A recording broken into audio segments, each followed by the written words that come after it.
Hi, Dr. Anthony Baird, facial plastic surgeon in Miami, Florida. I wanted to review a case today that was particularly challenging because of the patient's deviated septum and the extent of the deviated septum.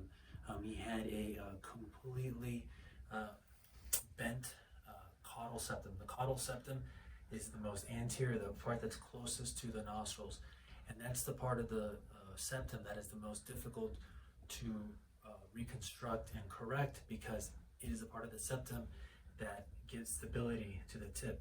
So in this particular patient's case, not only did he have concerns with the internal breathing ability and the deviation of the septum internally, but in addition to that, he has thicker skin with a very ptotic tip or very droopy tip. So we had to reconstruct the septum internally, but at the same time provide support to that tip.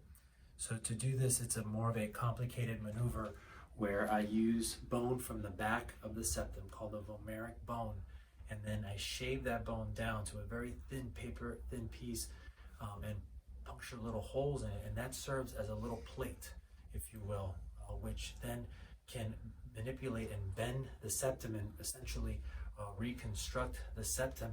But at the same time, we're not using anything artificial. We're not using artificial plates or metals or plastics in the nose, and it helps to then also support the nose, but at the same time reconstructing the tip.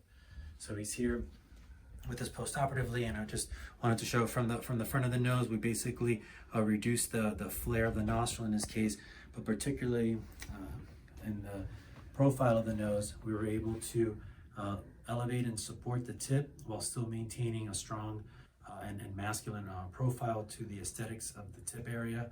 And internally, the work that was done involved those measures which I mentioned.